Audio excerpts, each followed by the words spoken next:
그날 밤 초겨울의 차가운 이슬비 속에서 옆집에서 들려오는 깨진 도자기 그릇 소리에 나는 깜짝 놀랐다. 그 소리는 빗속으로 메아리치며 마치 내가 몇 년 동안 모델하우스로 몰래 탐내던 집에 막 내린 폭풍을 알리는 천둥 소리처럼 어둠 속 공간으로 울려 퍼졌다. 나는 조용히 커튼을 살짝 치고 김이 모락모락 나는 창문 너머에서 벌어지는 일을 눈으로 쫓았다. 노란 불빛 속에서 나는 준호를 보았다. 동네 사람들이 모두 사랑하는 크고 동그란 눈을 가진 순진한 소년이 식탁에 웅크리고 서 있었다. 그의 작은 두 손은 추위와 원망으로 떨리고 있었다. 그의 눈물이 통통하고 붉은 뺨을 타고 흘러내렸다. 할머니 약속하셨잖아요. 볶음면 먹고 싶다고 만들어 주신다고.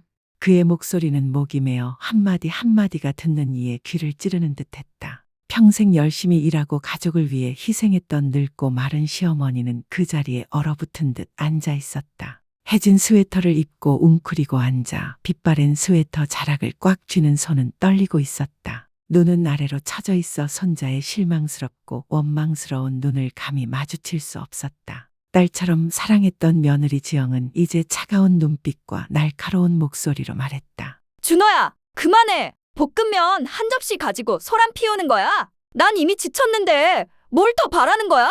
내가 만족하기도 전에 내가 미쳐버리길 바라는 거야. 그녀의 손에 들린 젓가락이 식탁을 세차게 두드리는 소리와 베란다 바깥에서 툭툭 떨어지는 빗소리가 어우러져 내 가슴이 아팠다. 모두가 다정하고 어머니를 사랑한다고 생각했던 아들 우지는 그저 조용히 고개를 들었다. 눈은 피곤했고 목소리는 신체였다. 준호야, 울지 말고 아빠 말 잘 듣고 밥이나 먹어. 아빠는 아직 할 일이 많잖아. 하지만 소녀는 더 크게 울부짖으며 밥그릇을 밀어냈다. 그의 눈에는 절망의 눈물이 가득 고여 무너져 내리는 마지막 희망에 매달린 듯 어머니를 바라보았다. 나는 여전히 거기에 앉아있는 시어머니를 보았다. 시어머니의 눈은 흐릿하고 슬픔에 잠겨 있었고 문틈으로 스며드는 차가운 바람에 가냘픈 어깨는 떨리고 있었다. 노파는 마지막 남은 힘을 붙잡으려는 듯 식탁 가장자리를 꽉 붙잡고 눈물이 떨어지지 않도록 애썼다. 지영은 시어머니를 경멸과 비난이 뒤섞인 눈빛으로 바라보며 으르렁거렸다. 봤지? 내가 시어머니를 이렇게 응석바지로 만들었잖아. 볶음면 한 접시 때문에 온 집안이 엉망이 됐잖아. 현관 밖에는 바람이 거세게 울부짖고 빗줄기가 더욱 거세졌다. 집안에는 폭풍 후의 정적이 평생 들어본 어떤 바람 소리와 빗소리보다도 더 끔찍했다. 나는 문 앞에 꼼짝 않고 서 있었다. 심장이 쿵쾅거렸다. 그 광경을 지켜보는 순간 숨이 막히는 듯한 느낌이 목구멍까지 차올랐다. 수년간 묵묵히 희생하며 자식과 손주들을 부양하기 위해 한 푼이라도 아껴왔던 시어머니가 이제 그곳에 앉아 약속을 잊은 볶음면 한 그릇 때문에 가족들이 분노를 터뜨릴 핑계가 되어버렸다. 준호의 목소리가 콱 막혔다. 밥 먹을 필요 없어. 그냥 볶음면만 먹고 싶어. 약속했잖아. 그 말은 그 노모를 평생 괴롭힐 것 같았다. 잠시 소음이 들리자 공간은 숨막힐 듯한 침묵에 휩싸였다. 지영이 접시를 정리하는 모습이 보였다. 그녀의 얼굴은 얼음장처럼 차가웠고 노모를 한 번도 쳐다보지 않았다. 우지는 방금 일어난 일에서 벗어나고 싶어 마치 쌓인 일감에 파묻히고 싶은 듯 고개를 숙이고 서류를 치웠다. 준호는 창가에 서서 붉은 눈으로 빗속을 바라보았다. 할머니가 들려주는 이야기를 기다리던 마당 한 구석은 이제 작고 젖은 의자 하나뿐이었다. 그리고 그 노모는 여전히 그곳에 앉아 있었다. 작고 자기 집에 갇혀 친척들의 칼날 같은 말에 가슴이 답답했다. 밖에는 여전히 비가 내리고 있었고 기와 틈으로 바람이 불어왔다. 외부인인 내 안에서 슬픔이 솟구쳤다. 한때 행복했던 가족에 이제 균열이 생기기 시작했고 그 균열은 아주 사소한 것에서부터 시작되었다. 약속했지만 잊힌 볶음면 한 접시, 점점 바닥난 인내심, 마지막 온기를 잃은 집. 밖에는 여전히 비가 내리고 있었고 바람은 낡은 기와 지붕을 스며들어 문틈으로 스며드는 차가운 공기를 여전히 휘몰아치고 있었다.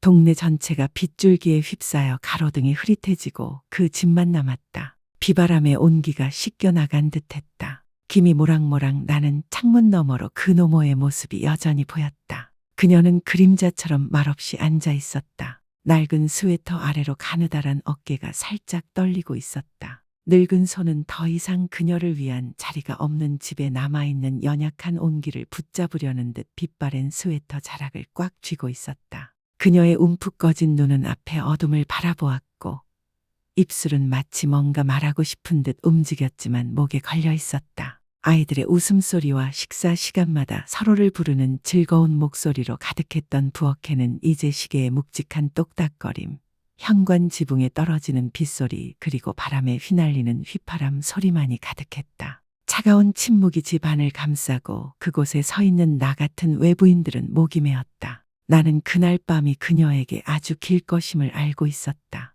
이전에 어떤 외로운 밤보다도 길었다. 모든 원망, 말없는 고통, 오랜 세월 억눌려온 인내심이 마침내 한계에 다다른 듯했던 밤이었다. 그리고 정말로 그날 밤은 길었을 뿐만 아니라 운명적인 밤이기도 했다. 더 이상 누구도 막을 수 없는 모든 붕괴의 시작이 된 밤이었다. 다른 집들의 불빛이 하나둘씩 꺼지고 작은 동네의 빗소리와 바람소리만 뒤섞일 때 길 건너편 집에서 작은 속삭임이 들려왔다. 그 고요한 어둠 속에서 작지만 또렷하게 들려오는 속삭임은 마치 이미 깨지기 쉬운 평화를 칼날처럼 갈기갈기 찢어놓는 듯했다. 반쯤 닫힌 거실 문에서 새어나오는 옅은 노란빛이 식탁에 앉아있는 젊은 부부, 아들과 며느리의 실루엣을 선명하게 비추고 있었다. 나는 숨을 멈췄다. 감히 움직일 수 없었다. 내 귀에 들어오는 말 하나하나에 가슴이 욱신거리는 듯 귀를 기울였다.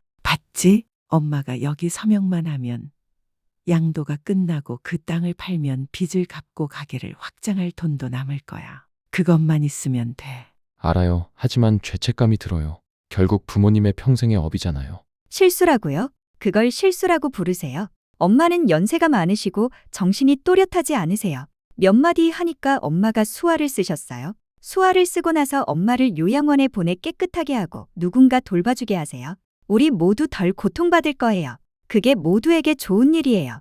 말문이 막혔다. 밖에서는 비가 더 거세게 내리고 바람은 살갗을 시리게 하는 돌풍을 일으켰다. 집안에서는 그 말이 겨울 첫비보다 더 차가웠다. 그리고 그 어두운 밤에 그 소리를 들은 사람이 나 혼자만은 아니라는 걸 알았다. 복도 문 옆에는 늙은 엄마의 모습이 희미하게 보였다. 가느다란 손으로 문틀을 꽉 움켜쥐고 방금 들은 말 때문에 다리가 풀릴 지경이었다. 그날 밤, 바로 그날 밤, 엄마는 잠도 못 자고 어둠 속에 조용히 앉아있다가 인생에서 가장 가슴 아픈 결정을 내렸다. 그날 밤 비는 그치지 않았다. 이끼 낀 기와 지붕 위로 빗방울이 후두둑 떨어졌고 낡은 문틈으로 스치는 바람소리는 마치 추운 겨울밤 누군가의 울음소리 같았다. 짙은 어둠 속에서 동네는 온통 잠잠해진 듯 그 집만 남았다. 한때 웃음꽃이 피었던 그 집은 이제 반쯤 닫힌 문틈으로 희미한 노란빛을 내뿜으며 비바람에 흔들리고 있었다.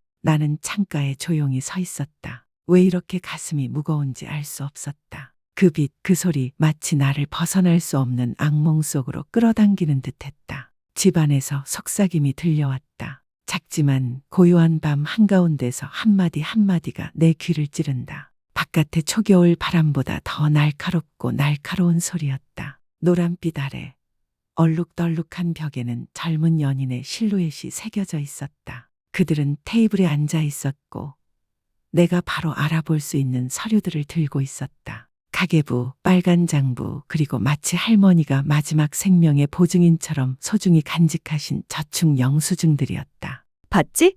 여기 서명만 하면 다 끝낼 거야. 땅 하나 팔고 빚도 갚고 가게도 넓히고 그러면 우리 삶이 훨씬 수월해질 거야. 이렇게 간단한 일인데 넌 정말 마음이 여리시네. 지영의 목소리가 밤비처럼 차갑게 울려 퍼졌다. 오지는 이미 헝클어진 머리를 손으로 쓸어 넘기며 한숨을 쉬었다. 알아. 하지만 죄책감이 들어. 부모님이 평생 하신 일인데 어떻게 어머니를 속일 수 있겠어. 가벼운 웃음소리가 울려 퍼졌다. 웃음소리는 짧았지만 나 같은 외부인에게는 가슴이 뭉클하게 아플 만큼 차가웠다. 바보야? 그렇게 생각해? 엄마는 늙으셨고 정신도 또렷하지 않으셔. 내가 몇 마디 하면 수화로만 하세요. 수화로만 하시고 깨끗하게 요양원에 보내세요. 누군가 돌봐주실 거예요. 그게 모두에게 더 좋은 거 아닌가요? 너도 지쳤는데 왜 효도에 매달리시는 거야? 나는 어안이 벙벙했다. 엄마의 말은 칼날처럼 날카로웠고 열린 문틈으로 내 얼굴을 스치는 바람보다 더 차가웠다. 그런데 그 집 복도의 어둠 속에서 늙은 엄마의 모습이 언뜻 보였다. 엄마는 그곳에 서 있었다. 마르고 작았는데 마치 어둠 속으로 녹아들고 싶은 듯했다. 엄마의 가느다란 손은 벽 가장자리를 꽉 붙잡고 파도처럼 떨고 있었다. 차가운 바람이 엄마의 살갗을 꿰뚫었기 때문인지 아니면 방금 들은 이야기가 엄마의 늙은 가슴을 다시 한번 아프게 했기 때문인지는 알 수 없었다. 엄마는 울지 않았다. 알아요.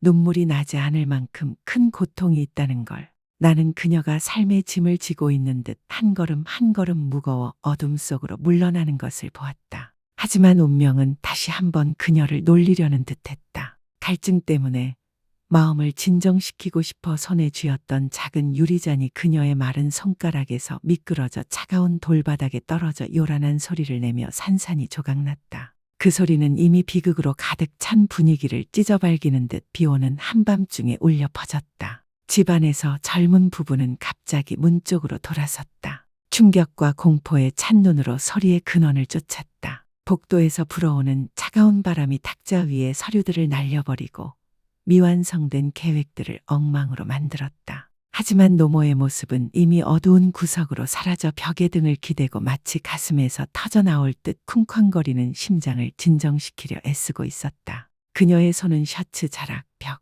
무너지지 않기 위해 붙잡을 수 있는 모든 것을 꽉 쥐었다. 현관 밖에서는 빗줄기가 더욱 거세지고 바람은 마치 그 노모의 가슴 속에서 휘몰아치는 폭풍에 합류하듯 울부짖었다. 나는 그저 조용히 서 있었다. 가슴에 두 손을 모으는 법만 알 뿐. 눈은 따끔거렸다. 그날 밤 냉정한 계산으로 지붕에서 밀려 떨어지는 어머니를 목격했던 그 밤은 내가 경험했던 어떤 겨울밤보다도 길었다. 그리고 차가운 돌바닥에 컵이 깨지는 순간 노모의 운명이 돌이킬 수 없는 길로 접어들었음을 나는 알았다. 컵이 깨지는 소리가 들리자 집은 고요해졌다. 이끼 낀 기와 지붕을 두드리는 더 거센 빗소리와 겨울밤의 슬픈 한숨처럼 문틈으로 스치는 바람 소리만이 울려 퍼졌다. 늙은 어머니의 모습은 복도의 어둠 속으로 점차 사라지며 차가운 돌바닥에 깨진 유리 조각 몇 개를 흩뿌렸다. 마치 지금 그녀의 심장처럼 산산이 조각나서 고칠 수 없는 조각들. 거실 불빛이 잠시 깜빡이다가 꺼지는 것을 보았습니다. 집은 마치 안에서 일어난 일을 스스로 부끄러워하는 듯 어둠에 휩싸였습니다. 밖에서는 빗소리가 길게 쏟아지고 바람 소리와 베란다 아래 낙엽이 스치는 소리가 뒤섞여 밤을 더욱 음울하게 만들었습니다. 그 집에서는 단 한마디의 소리도 들리지 않았습니다. 더 이상 아이들의 울음소리도 야단치는 소리도 속삭이는 소리와 음모도 들리지 않았습니다. 모든 소리가 잦아들고 공포스러운 정적만이 남았습니다. 가장 소중한 것, 가족애를 잃어버린 집의 정적이었습니다. 하지만 그 정적 속에는 작은 방 구석에 웅크리고 앉아 더 이상 눈물을 흘릴 수 없는 늙은 어머니가 있다는 것을 알았습니다. 눈물의 한계를 넘어선 고통이 있었기에 바깥의 밤처럼 황량하고 차가운 공허함만이 남았기 때문입니다. 그녀는 그곳에 앉아 움푹 꺼진 눈으로 짙은 어둠을 응시하고 가느다란 손으로 낡은 셔츠 자락을 꽉 쥐었다. 마치 삶에 남은 마지막 온기를 붙잡으려는 듯했다. 나는 그녀가 스스로에게 묻는 모습을 상상했다. 어디서부터 잘못된 걸까? 언제부터 잘못된 걸까? 너무 많이 참았기 때문일까?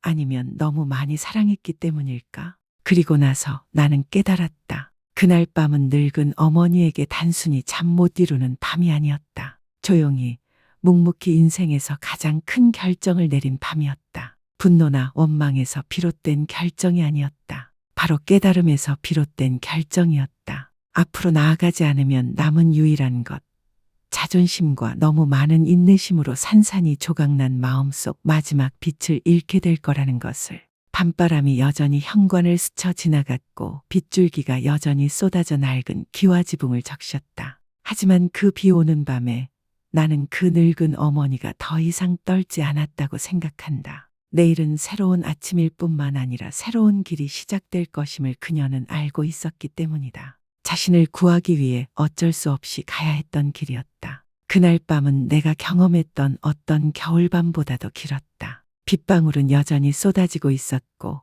묵직한 빗방울 하나하나가 낡은 기와 지붕을 때리며 현관을 스쳐 지나가는 바람 소리와 어우러져 삶의 마지막 버팀목을 잃은 어머니의 숨막히는 흐느낌처럼 들렸다. 나는 창가에 서 있었다. 불은 꺼져 있었고 동네는 어두웠다. 그녀의 작은 방에는 시계의 똑딱거리는 소리만이 울려 퍼졌다. 그 똑딱거리는 소리는 그녀가 자신의 길을 선택해야 하는 순간까지의 카운트다운 같았다. 그녀는 그날 밤 잠을 자지 못했습니다. 저는 확신합니다. 그 비 오는 밤, 저는 아직도 그녀의 나지막한 한숨소리와 낡은 나무 캐비닛을 뒤적이며 토지 관련 서류, 저축 통장, 낡은 계약서 하나하나를 꺼내는 바스락거리는 소리를 들을 수 있었기 때문입니다. 그녀 손에 들린 깜빡이는 손전등이 깊게 주름진 얼굴을 비추자 고통과 결의로 반짝이는 움푹 꺼진 눈이 드러났습니다. 그녀는 그곳에 앉아 종이 한 장,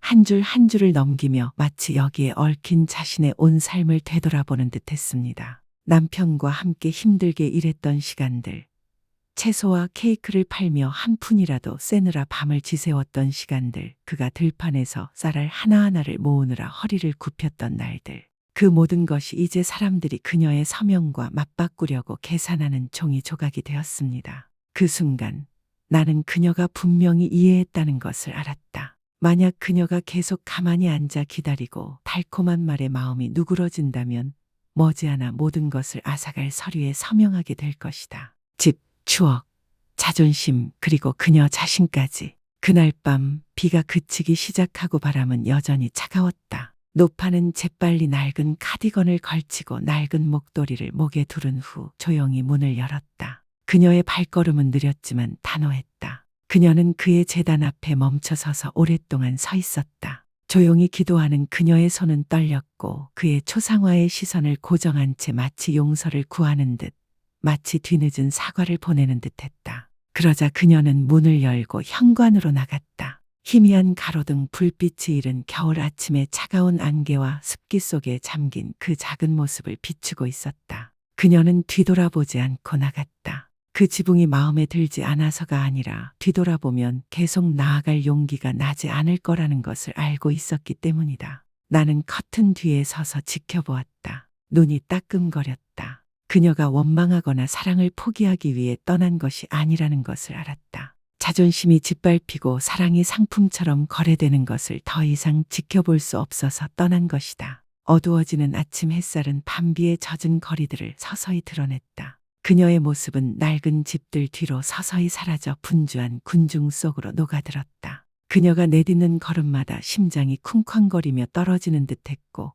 마치 영원히 간직해야 할 추억의 한 조각처럼 포장되어 있었다. 가는 길에 그녀가 은행에 들렀다는 것을 나는 알았다. 평생 모아온 모든 저축을 인출한 것이다. 영수증에 찍힌 동전 한 입, 센트 한 푼 한 푼은 엄청난 고난이었고 잠 못 이루는 밤들이 많았으며 그녀는 여러 번 눈물을 삼켰다. 그녀는 모든 것을 모았다. 자신을 보호하기 위해서가 아니라 자신이 선택한 길을 준비하기 위해서였다. 인내심이나 원망을 위한 여지는 조금도, 오직 약간의 자존심과 마지막 순수한 사랑만이 남은 그 길. 그리고 나는 그 비 오는 밤이 넘어가 스스로 돌아갈 수 없는 길을 택한 밤이라는 것을 깨달았다. 너무나 치욕적인 삶 이후 마지막 자존심을 지키기 위한 길이었다. 그날 아침 노모의 모습이 길끝 집들 뒤로 사라지고 구분등이 분주한 군중 속으로 스며들었을 때 나는 여전히 창가에 조용히 서 있었다. 내 마음은 바깥의 차가운 안개처럼 무거웠다. 비는 그쳤지만 빗방울 하나하나가 마치 후회하는 듯 모든 사랑과 인내를 조용히 포장해 떠나보낸 삶을 보내는 듯 현관에 떨어졌다. 그녀 뒤편 집은 여전히 고요했지만 나는 그 고요함이 그저 휘몰아치는 폭풍을 가린 얇은 껍질일 뿐임을 알고 있었다. 그녀가 떠났기에 자존심을 지키기 위해 떠나기로 한 것이다. 하지만 그 순간 사람들이 애정이라는 껍질 속에 숨겨두었던 계산과 욕망들이 드러나기 시작했다. 옆집 문이 열리는 소리가 들렸고 젖은 타일 바닥에 다급한 발소리가 울려 퍼졌다. 지영이 남편을 불렀다. 다급하면서도 약간은 당황한 목소리였다. 여보, 나와봐. 엄마 어디 있어? 서류 어디 있어? 엄마 낡은 가방이 없어졌어. 우진의 목소리가 깜짝 놀랐다. 설마 엄마가 모든 걸 다 알고 있는 거야? 나는 모든 문장, 모든 단어가 마치 비극 속으로 깊이 파고드는 칼날처럼 또렷하게 들렸다. 한때 따뜻했던 집안에서 얼굴은 공포로 창백해졌다. 엄마를 잃는다는 두려움 때문이 아니라 한때 분명 자신의 것이라고 생각했던 것을 잃는다는 두려움 때문이었다. 그리고 나는 알았다. 비극은 거기서 끝나지 않을 것이다. 늙은 엄마의 실종은 그 집의 공허함을 남길 뿐만 아니라 오랫동안 숨겨져 있던 모든 비밀과 계획을 깨워 모든 것을 그들 중 누구도 통제할 수 없는 전환점으로 몰아갈 것이다. 그날 아침 평생처럼 긴 밤을 보낸 후 마침내 비가 그치고 낡은 기와 지붕 위에 긴 물방울을 남기며 차갑고 축축한 계단을 따라 뚝뚝 떨어졌다. 초겨울의 희미하고 옅은 햇살이 옅은 안개 속으로 스며들었지만 차갑고 축축한 아침 공기를 말리기에는 역부족이었다. 나는 커튼 뒤에 서서 눈을 감고 집을 바라보았다. 바로 어젯밤 침대 가장자리에 웅크리고 앉아 눈물을 닦는 늙은 어머니의 실루엣이 있던 그 집이었다. 한 번쯤은 자신을 구해야겠다고 마음먹은 그녀는 밤새도록 깨어 있었다. 갑자기 조용하던 공간이 문이 열리는 소리와 차가운 타일 바닥에 메아리치는 다급한 발소리에 산산이 조각났다. 나는 깜짝 놀라 커튼을 살며시 젖혔다. 거실로 뛰어들어오는 지영의 창백한 얼굴이 선명하게 보였다. 눈은 공황에 빠져 있었고 손은 떨리며 서랍 하나하나와 테이블 위에 서류 뭉치를 넘기고 있었다. 오빠, 빨리 나와. 엄마 어디 있어? 서류, 저금통, 집 서류. 다 없어졌어. 그녀의 목소리가 공황에 빠져 불규칙하게 울려 퍼지며 집안의 음울한 침묵을 완전히 깨뜨렸다. 우진은 방에서 뛰쳐나왔다. 머리는 헝클어져 있었고 얼굴은 여전히 잠 못 이룬 밤의 피로로 얼룩져 있었다. 그는 잠시 멈춰섰다가 테이블로 달려가 사방을 살폈다. 목소리는 들리지 않았다. 설마, 엄마, 있잖아. 어젯밤에 우리 얘기 다 들었어? 서랍을 빼고 밀어넣는 소리, 종이 바스락거리는 소리, 손에 쥐고 있다고 생각했던 무언가를 잃었다는 사실을 막 깨달은 두 사람의 가쁜 숨소리. 베란다에서 불어오는 바람이 불어와 테이블 위에 남아있던 종이 조각들이 펄럭였다. 봉투 한쪽 귀퉁이가 바람에 흩날리며 휘갈겨 쓴 듯한 글씨가 드러났지만 밤새도록 깨어있던 늙은 손이 쓴 것이 분명했다. 엄마가 떠난다. 내가 원하는 삶을 살아. 엄마는 더 이상 짐이 아니야. 지영의 눈은 분노와 두려움으로 충혈되어 부풀어 올랐다. 그녀는 테이블을 콱 내리쳤고 그녀의 거친 목소리가 온 집안에 울려 퍼졌다. 봤지? 다 내 잘못이야. 내가 약해져서 엄마한테 일찍 서명하라고 강요하지도 않았잖아. 이제 괜찮아. 빚 갚을 돈은 어디 있어? 가게 열당은 어디 있어? 엄마가 돌아가셨으니 우리는 어떻게 해야 해? 우진은 의자에 털썩 주저앉아 두 손으로 머리를 움켜쥐고 마치 스스로를 벌하듯 헝클어진 머리카락을 손가락으로 꽉 쥐었다. 더 이상 아무 말도 하지 않고 무거운 한숨만 울려 퍼졌다. 그 숨결은 초겨울 베란다를 스치는 바람과 어우러져 마지막 온기를 잃은 집의 탄식처럼 들렸다. 나는 창가 이쪽에 서서 가슴이 아팠다. 모든 것이 빛에 드러났다. 벌거벗고 쓰라리고 달콤한 말로 애정이라는 껍질로 가릴 여지는 없었다. 나는 똑똑히 보았다. 늙은 어머니의 실종은 재산과 서류뿐 아니라 자존심, 그 집에 대한 마지막 사랑까지 앗아갔다. 하지만 남은 사람들은 공황 상태에 빠져 서로를 탓하며 어머니를 영원히 묶어둘 거라고 생각했던 계산의 수렁에 점점 빠져들 수밖에 없었다. 창백한 초겨울 햇살이 창문으로 스며들어 테이블 위에 바람에 날린 종이들을 비추고 탐욕과 계산의 소용돌이 속에서 어머니와 자신을 잃은 사람들의 얼굴을 비추었다. 그리고 나는 깨달았다. 진짜 비극은 이제 막 시작이었다. 아침에 온갖 혼란, 말다툼, 비난, 종이 넘기는 소리가 온 집안에 울려 퍼지다가 점차 가라앉았을 때 집은 차갑고 무서운 침묵에 휩싸였다. 나는 창가에 서서 물방울 사이로 말없이 안을 들여다보았다. 그 안은 지난 비 오는 밤보다 더 비극적인 풍경으로 가득했다. 지영은 의자에 털썩 주저앉았다. 두 손으로 테이블 가장자리를 움켜쥐고 얼굴은 굳은 채 종이 더미를 멍하니 바라보았다. 마치 지금 벌어지고 있는 일이 현실이라는 것을 믿을 수 없다는 듯. 남은 종이들을 넘기며 그녀는 몸을 떨었고 눈은 분노와 두려움으로 가득했다. 그 옆에는 우진이 말없이 앉아 있었다. 그는 헝클어진 머리카락을 움켜쥐고 있었다. 분노와 슬픔, 혹은 이미 너무 늦었다는 사실 때문에 어깨가 떨리고 있었다. 초겨울 바람이 문틈으로 불어들어와 찢어진 종이 조각들을 흩날리며 한때 집이었던 방 안에 흩뿌렸다. 바람 소리는 마치 방금 세상을 떠난 늙은 어머니를 그들 스스로 그녀를 끝까지 밀어붙인 결정을 떠올리게 하는 듯했다. 하지만 이제 그녀는 더 이상 거기에 없었다. 현관의 노란 불빛에 비친 늙은 어머니의 마르고 작은 모습은 밖으로 뛰쳐나가는 사람들 속에 섞여 있었다. 그녀는 조용히 비난하는 말 한마디도, 원망하는 소리도 없이 얇은 봉투에 휘갈겨 쓴 떨리는 글씨만 남겼다. 나는 떠난다. 더 이상 짐이 아니다. 얘들아, 내 멋대로 살아라. 지영의 쉰 목소리가 숨막히는 침묵을 깨고 울려 퍼졌다. 이제 뭐야, 오빠? 모든 게 다 사라졌어. 빚 갚을 돈은 어디 있어? 가게 열 땅은 어디 있어? 내 엄마 좀 봐. 그렇게 떠나서 우리가 모든 걸 떠안게 했니?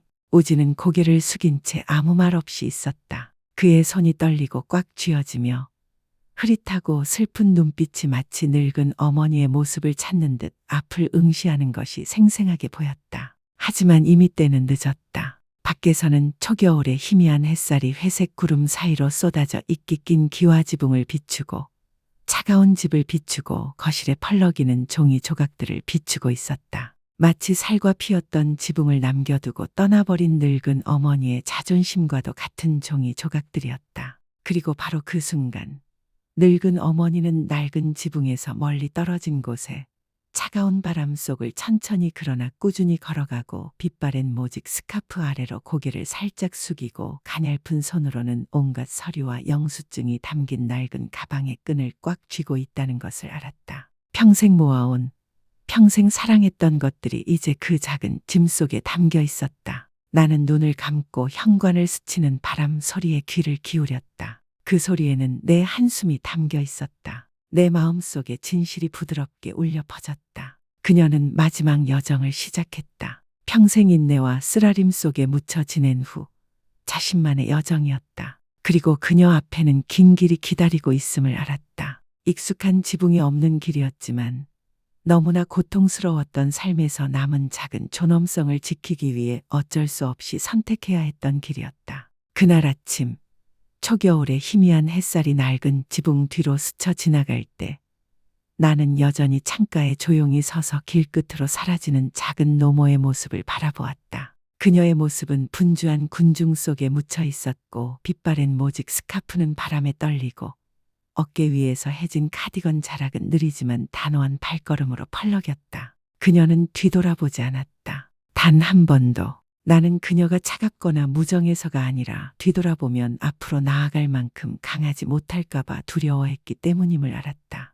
도시의 차갑고 축축한 아침을 걷는 너머 한 걸음 한 걸음이 마치 추억 하나를 그녀가 끝까지 소중히 간직했던 사랑의 한 조각을 감싸 안는 듯했다. 은행 앞에 멈춰선 그녀의 가냘픈 손은 떨리는 손으로 저축 통장을 내밀었다. 오랜 세월 저축한 잉크 자국이 흐릿하게 남아있었다. 은행 직원은 그녀가 평생 모은 돈을 모두 인출하는 모습을 보고 약간 당황했다. 그녀는 그저 희미하지만 평화로운 미소를 지었다. 이제 때가 됐어요. 앞으로 혼자 떠날 여정을 준비하려고 모든 걸 모으고 있어요. 그런 다음 그녀는 변호사 사무실로 향했다. 젊은 변호사는 그녀의 초췌한 모습을 바라보며 부드럽지만 단호한 어조로 말했다. 모든 걸 팔아요. 몰래 빨리 팔아요. 가족 중 누구에게도 알리고 싶지 않아요. 이제부터는 제가 알아서 할 거예요. 그는 잠시 망설이다가 물었다. 정말이에요. 평생의 문제인데 자녀와 손주들에게 물어보는 게 어때요? 그녀는 그를 바라보았다. 흐릿했지만 강렬한 빛이 그녀의 눈을 비추었다. 평생 묻어왔지. 이제 내 자신에게 묻네. 사무실을 나서는 순간 차가운 바람이 그녀의 은발과 숱한 굴곡을 겪은 얼굴에 깊은 주름을 스쳤다. 하지만 그녀는 고개를 숙이지 않았다. 잃어버린 세월처럼 구름이 천천히 흘러가는 옅은 회색빛 하늘을 올려다보았다. 그리고 그녀는 혼잣말을 했다. 나는 떠나는 거야. 분노 때문이 아니야. 원망 때문이 아니야. 떠나는 거야. 자존심을 조금이나마 지켜야 하니까. 그것도 팔아치우기 전에 말이야. 그녀는 바닷가 작은 집에서 하룻밤을 빌렸다. 그날 밤 그녀는 활짝 열린 창가에 앉아 바닷바람에 은발이 흔들리고 바랜 셔츠 자락 하나하나에 짭짤한 공기가 스며들었다. 눈앞에는 광활한 바다가 펼쳐져 있었고 바위에 부딪히는 파도의 리듬은 그녀를 희생적인 삶의 마지막 잠으로 이끌었다. 탁자 위에는 차가운 차 한 잔이 놓여 있었고 그 옆에는 야생 데이지 꽃밭이 그려진 엽서가 놓여 있었다. 그 엽서에는 그녀가 준호에게 남긴 마지막 말이 적혀 있었다. 사랑하는 준호야. 언젠가 내가 나를 그리워한다면 하늘을 올려다보고 바람 소리를 들어봐. 거기 나는 여전히 온 사랑을 담아 너를 지켜보고 있어. 나는 누구에게도 화가 나지 않았어. 평생 남을 사랑하고 나서야 나 자신을 사랑하는 법을 배웠지. 그런데 달이 높이 떠올라 희미한 달빛이 그녀의 얇은 뺨을 타고 흘러내리는 늦은 눈물을 또렷하게 비추자 그녀는 문득 깨달았다. 길 잃은 사람처럼 더 이상 걸을 수 없다는 것을. 다음 날 아침 베란다에 희미한 햇살이 스치자 그녀는 도시로 돌아갔다. 옛집이 아니라 예전에 몰래 연락했던 노인 요양원으로. 집과 땅을 팔아번 돈으로 그녀는 돌아가신 남편의 명의로 작은 기금을 마련해 자신과 같은 외로운 노인들을 돌보았다. 더 이상 저만을 위해 간직하지 않을 거예요. 온기를 잃은 현관보다 더 의미 있는 삶을 살고 싶어요. 그녀는 자신처럼 버려지고 벼랑 끝으로 내몰린 노인들이 있는 그곳에 남기로 했다. 그곳에서 그녀는 마치 어머니처럼, 할머니처럼, 한때 가족이라 불렸던 온 집안의 버팀목처럼 외로운 노인들의 어머니가 되었다. 옛집에 남은 사람들. 지영과 우지는 그녀가 어디에 있는지 알아내는데 오랜 시간이 걸렸다. 그들은 뒤늦은 후회의 눈빛과 목이 메인 간절한 목소리로 그녀에게 다가왔다. 하지만 그녀는 그저 미소를 지었다. 자신을 찾은 사람처럼 돌아가지 않을 거야. 이곳에서 마침내 내 인생에서 한 번도 가져보지 못한 작은 평화를 얻었어. 바깥에는 여전히 바람이 요양원의 작은 지붕을 부드럽게 스치고 있었고 멀리 있는 바위에 파도가 부딪히고 있었다. 하지만 이번에는 그 바람 속에 그 파도 속에 평생 남의 것이었던 어머니의 심장 박동이 마침내 자신의 것이 된 어머니의 심장 박동이 멈췄다는 것을 나는 알았다. 늙은 어머니가 떠난 날 그 3층 집은 옛길에 홀로 서 있었지만 더 이상 따뜻한 집이 아니었고 예전처럼 가족의 온기를 품는 곳이 아니었다. 매일 아침 안개 자욱한 창문을 통해 초겨울 햇살이 텅 빈 거실로 쏟아져 들어와 탁자를 덮은 얇은 먼지층, 어머니가 앉았던 의자 모서리, 오후마다 차를 따라 마시던 찻잔 세트를 선명하게 비추었다. 이른 아침 늙은 어머니가 마당을 쓸던 슬리퍼 소리도, 시장에서 병 조각을 주워 모으는 소리도, 시든 채소를 주워 국을 끓이는 소리도 더 이상 들리지 않았다. 집안에 은은하게 퍼지던 차 향기도, 준호에게 등교 전 따뜻하게 입으라고 일깨워주던 따스한 목소리도 사라졌다. 집은 더 넓고 통풍이 잘 되었지만 이상하리만치 차가웠다. 공기는 음울했다. 웃음소리, 접시 부딪히는 소리, 수다스러운 대화는 거의 사라졌다. 대신 문틈으로 스치는 바람 소리와 남은 사람들의 심장 속 공허한 고동을 세는 듯한 시계의 똑딱거리는 소리가 들릴 정도로 무거운 침묵만이 흘렀다. 지영은 더 이상 다투지도 큰 소리로 불평하지도 않았다. 그녀는 속으로 움츠러들었다. 모든 음식은 여전히 풍성하게 차려졌지만 그녀의 눈은 늙은 어머니가 앉으시던 식탁 구석을 계속 피하고 있었다. 채소 접시, 차가운 국그릇, 온 가족이 침묵 속에 조용히 식사를 했고 오직 젓가락이 그릇을 부드럽고 묵직하게 스치는 소리만이 들렸다. 지영은 가끔 식사 중간에 멈춰서서 무언가 말하고 싶은 듯 눈을 멍하니 하기도 했지만 그럴 때마다 고개를 숙이고 입술을 꾹 다물며 마음속의 후회를 참았다. 우지는 불과 몇 주 만에 눈에 띄게 늙어 보였다. 그는 거의 말도 하지 않았고 거의 웃지도 않았으며 그의 눈은 항상 뭐라고 딱 꼬집어 말하기 어려운 무언가로 흐릿했다. 나는 그가 현관에 조용히 서서 반쯤 피운 담배를 들고 있는 모습을 여러 번 보았다. 제가 계단에 떨어지는 것도 그는 눈치채지 못했다. 그는 그날 늙은 어머니가 돌아보지 않고 갔던 길끝, 저 멀리 있는 곳을 바라보았다. 순진한 아이 준호가 그 공허함을 가장 뚜렷하게 느꼈을 것이다. 그는 더 순종적이었고 덜 칭얼거렸다. 한 번은 준호가 할머니가 앉으시던 바로 그 탁자 위에 들국화 한 송이를 몰래 올려놓는 것을 보았다. 아무 말도 없이 한참을 바라보다가 돌아섰다. 초겨울의 차가운 바람에 야윈등이 떨렸다. 그러던 어느 날 오후 지역 신문에 돌아가신 남편의 이름을 딴 자선 기금이 있다는 짤막한 기사가 실렸을 때 지영은 탁자에 멍하니 앉아 잉크 얼룩이 묻을까봐 두려워하는 듯 종이를 살며시 쓰다듬었다. 지영의 눈은 멍하니 바라보고 있었다. 눈물이 고였지만 떨어지지는 않았고 입은 움직이기만 했지만 말을 잇지 못했다. 오지는 나지막이 한숨을 쉬며 말했다. 어머니는 마지막 순간까지 어머니를 사랑하셨는데 저는 어쩌다 이렇게 되었을까요? 하지만 그들은 더 이상 어머니를 찾지도 애원하지도 울지도 않았다. 그들의 깨달음은 큰 눈물이나 뒤늦은 회개의 말로가 아니었다. 그것은 고요하고 늙은 어머니가 남긴 보이지 않는 공허함 하나하나를 조용히 갉아먹는 것이었다. 어머니가 앉았던 빈 의자를 볼 때마다,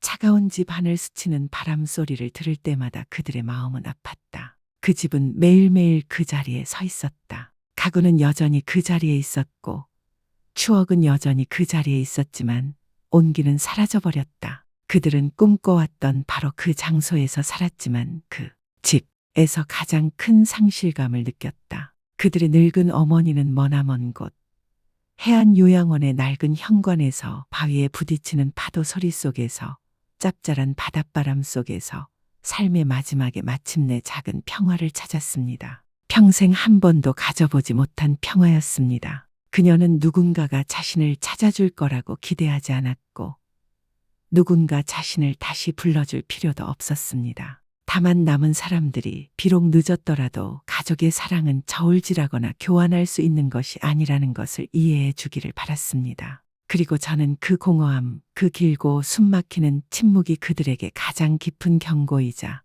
남은 생애 동안 그들에게 일깨워 줄 것임을 압니다. 그들은 어머니의 마음에 한 번도 귀 기울이지 않았기 때문에 가장 소중한 것을 잃었습니다.